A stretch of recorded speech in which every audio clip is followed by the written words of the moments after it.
जय हरी. एकादश स्कंध भाग 101. 6व्या अध्यायात नाथ महाराज चरणांचं सामर्थ्य सांगत आहेत. श्रीकृष्णरूपी अवताराचे चरण ही सगुण निर्गुणाची खूण आहे. दृश्य किंवा अदृश्य, किंवा स्थूल किंवा सूक्ष्म, किंवा विश्व आणि परमात्मा यांना जोडणारी ती साखळी आहे. म्हणजे कोण आहेत तर ते चरण. ओंकाररूपी शब्दब्रह्म ते हेच होत. म्हणून परमात्म्य स्वरूपाची सगळी चित्सत्ता चरणांच्या ठिकाणी वास करते असं साधू संत सांगतात. एखाद्या माणसाचे पाय घट्ट धरले म्हणजे तो आपल्यापासून हलू शकत नाही. एकदा काय झालं, एक मोठे पदाधिकारी होते आणि घरातून निघता निघता खूप घाई आहे. सगळ्या लोकांना बाहेर उभे केलेले होते. त्यांना सांगितलं, तुम्ही तुमच्या गाड्यात निघून जा पटकन, मी आता निघालोच आहे, मला वेळच नाही आहे आणि आपलं ते काम झालंच पाहिजे, मीटिंग अर्जंट बोलवली आहे, झाली पाहिजे. आणि इतक्या घाईमध्ये असताना त्यांचं लहान लेकरू, त्यांनी पटकन बापाच्या पायाला घट्ट मिठी मारली. आणि इतक्या मोठ्या पदावर असणारा बाप, इतक्या घाईमध्ये असणारा बाप, त्याला आपल्या लेकराची मिठी सोडवता आली नाही. उलट आपल्या हातातलं सगळं सामान बाजूला ठेवलं, आधी लेकराला घेतलं, त्याचा लाड केला आणि मग बाप तिथून हल्ला. त्याचप्रमाणे भगवंताच्या चरणांचं ध्यान केलं की किंवा त्याचं अखंड सानिध्य लाभलं की हेच भगवंताचं अनुसंधान होय. श्रीकृष्णाचं कितीही स्तवन केलं तरी देवांच्या मनाची तृप्ती होईना. त्याच्या चरणानं गंगा पवित्र झाली. त्या चरणदर्शनानं आसुरी संपत्तीच्या पोटात धडकी भरते, तर दैवी संपत्तीला मोठा आनंद होतो.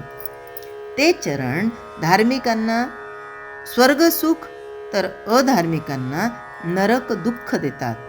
कुणी त्याच्या चरणांची पूजा करून तरले तर कुणी त्यांचं ध्यान करून तरले. चरणांना वंदनारे आणि निंदणारे दोघंही निजपदाला पोहोचतात. म्हणजे आता वंदणारे पण आणि निंदणारे पण असं कसं, तर यामध्ये नाथांचा एक अभंग आहे. अवरोध विरोध करिता हरिभक्ती, सायुज्यता मुक्ती देणे तया.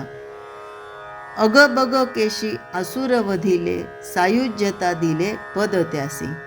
विष पाजू आली पुतना मावशी, अक्षय पदासी दिले तिसी.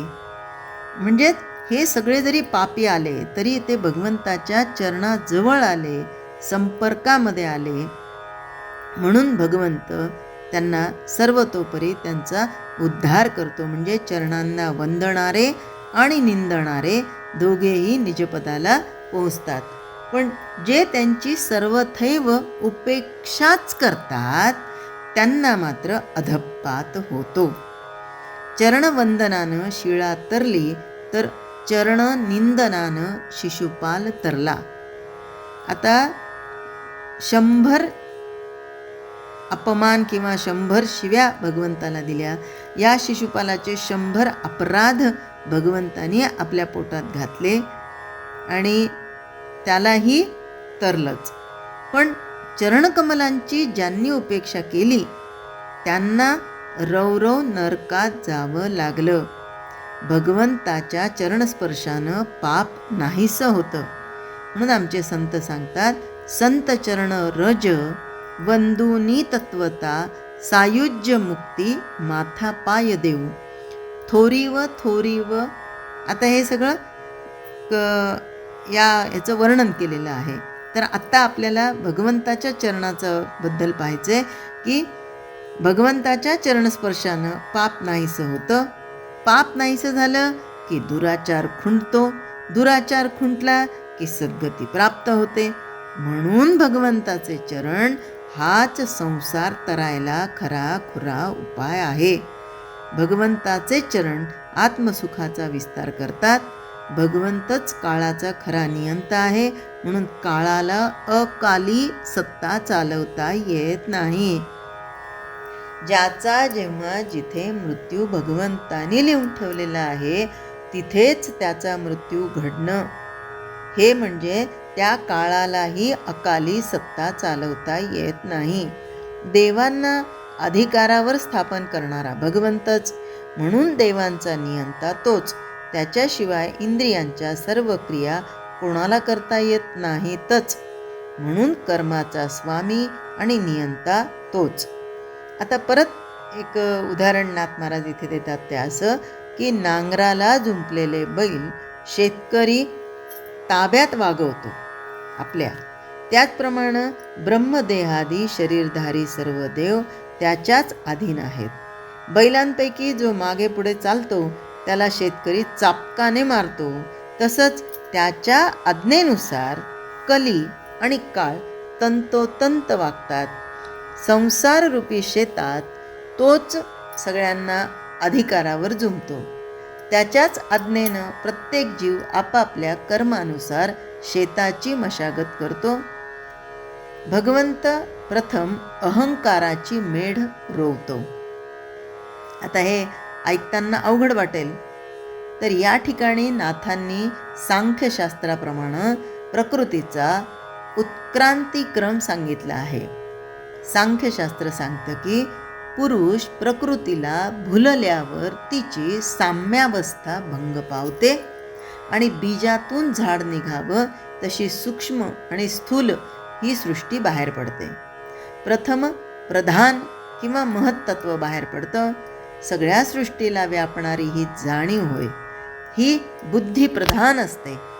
नंतर अहंकार, मनस, 10 इंद्रिये आणि तन्मात्रे किंवा सूक्ष्म पंचमहाभूत निर्माण होतात.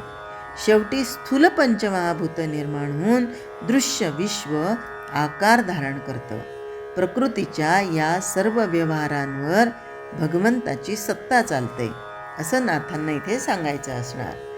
महत्त्वांचे खळे झाडून जीव पशूंना 3 गुणांच्या दोऱ्यांनी करकचून आवळून तो बांधून ठेवतो. उजाडल्यापासून मावळेपर्यंत जीव आपल्या कर्माचे फेरे घालत असतात. जो जीव खांदा चुकून अंग काढू लागतो त्याला तो मार मार मारतो. भगवंत मायेचा आश्रय आहे, सगळ्या सृष्टीचं परम कारण आहे. प्रकृती आणि पुरुष दोघंही त्याच्याच मांडीवर खेळतात, पण तो प्रकृती पुरुषाहून भिन्न आहे आणि मायेहून श्रेष्ठ असून काळाचाही दुर्धर काळ आहे. तो सर्व संहार करता आहे. जगाची उत्पत्ती स्थिती त्याच्यापासूनच होते, पण तामसी शक्तीचा क्षोभ झाला म्हणजे त्याच्या सत्तेनेच शेवटी महाकाळ सगळ्यांचा संहार करतो. सृष्टीचा प्रलय होतो. प्रलयकाली सगळे जीव सूक्ष्म रूपानं बीजरूप अव्यक्तामध्ये राहतात. पुन्हा उत्पत्तीचा समय आला म्हणजे तीच सारी बीजे उगवतात आणि स्थितीकाली त्यास पालवी फुटून पुष्प फळांनी भारावतात. त्याच्या खऱ्या स्वरूपाचं खरं ज्ञान झालं म्हणजे माया, महत्त्व, जीव या सगळ्यांचा नाश होतो आणि भक्त निजपदाचा आत्मानंद भोगतात. संसाराची स्थिती आपल्याला कळत नाही. कालगती अत्यंत सूक्ष्म असते, कारण सगळ्या कारणांसह प्रलय करणारा महाकाल एकटा भगवंतच आहे. सृष्टीच्या अखेर प्रकृतीच्या सगळ्या विकारांचा नाश होतो. परमात्म्य सत्तेनं पुरुषाला पुरुषत्व येतं, म्हणूनच प्रकृतीचा अंगीकार करून तो सृष्टी निर्माण करतो. प्रकृती महत्त्वामध्ये गरोदर होऊन पंचतत्वांसह हिरण्यगर्भ धारण करते. त्यामध्ये संपूर्ण ब्रह्मांड असतं. काय काय असतं? हे पंचमहाभूत पृथ्वी, जल, अग्नी, वायू, आकाश, स्थूल अहंकार आणि अत्यंत प्रलय क्रियासूत्र ही सुद्धा ती आवरणं त्यामध्ये असतात. आता हे जर आपल्याला समजलं नाही तर याच्यासाठी नाथ महाराज आणखीन एक उदाहरण आपल्याला देतात की भावल्यांना जसा सूत्रधारी तसा हिरण्यगर्भाला परमात्मा. हे जग प्रकृतीपासून आणि प्रकृती पुरुषापासून झालेलं दिसतं खरं, पण वास्तविक भगवंत एकटाच विश्व होऊन राहिलेला आहे. आणि हे सगळं जरी त्यांनी केलं तरी याच्यामध्ये भगवंताचं अलिप्तपण आहे. कसं? अकर्तात्मयोग युक्ती हे जसं भगवंताचं तसंच खऱ्या संतांचं प्रधान लक्षण आहे. ही गोष्ट भागवतामध्ये नाथांनी वारंवार ठामपणे सांगितली आहे. भगवंत असो की संत असो, देह धारण केल्यावर जीवनात नाना प्रकारची कर्मे केल्या वाचून गत्यंतर नसतं. कर्म करावं लागणारच आणि ते तर बंधनाला कारण होतं.